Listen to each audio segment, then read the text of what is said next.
കേരളത്തിൽ ഇനി വാഹനം മോഡിഫിക്കേഷൻ നമുക്ക് എളുപ്പമാകുമോ? പുതുതായി വന്ന കേരള സർക്കാർ നമ്മുടെ വാഹനങ്ങളുടെ മോഡിഫിക്കേഷനായി നൽകിയിട്ടുള്ള പുതിയ അനുമതികളും മാർഗനിർദ്ദേശങ്ങളും എന്തൊക്കെയാണെന്ന് ഈ വീഡിയോയിലൂടെ നമുക്ക് നോക്കാം.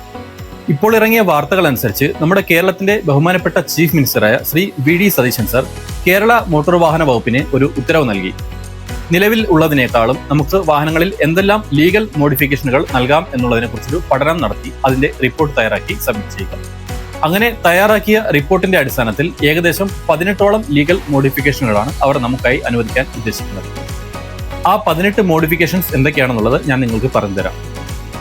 നിലവിലുള്ള ലിസ്റ്റിൽ പറയുകയാണെങ്കിൽ നമുക്ക് seat cover, floor mats, steering wheel covers, chrome garnish, door വൈസസ്, mud flap, body stickers, interior ambient light, dash camera, reverse camera, parking sensors, GPS tracker, android infotainment system, additional speakers, tyre pressure monitor, towing hook, roof അല്ലെങ്കിൽ luggage carrier, ഇത് കൂടാതെ 50% transparent ആയിട്ടുള്ള sun film വരെ ഉപയോഗിക്കാം എന്നാണ് government പറയുന്നത്.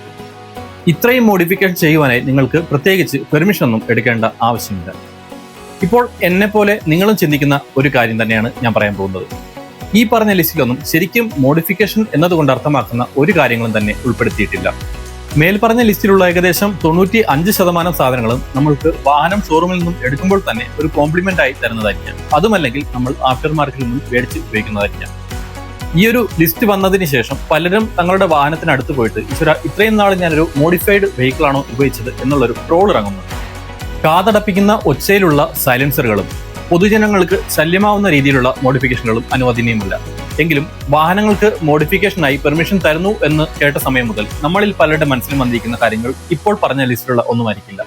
നിങ്ങളുടെ മനസ്സിൽ എന്തൊക്കെയാണ് വന്നിട്ടുള്ളതും നിങ്ങൾ ആഗ്രഹിക്കുന്നത് എന്തൊക്കെയാണെന്നുള്ളതും കമന്റ് ബോക്സിൽ രേഖപ്പെടുത്തുക. വീഡിയോ ഇഷ്ടമായാൽ ലൈക്ക് ചെയ്യാൻ മറക്കരുത്. ഇതുപോലുള്ള ഇൻഫോർമേറ്റീവ് ആയിട്ടുള്ള വീഡിയോസിന് ചാനൽ സബ്സ്ക്രൈബ് ചെയ്യുക. താങ്ക്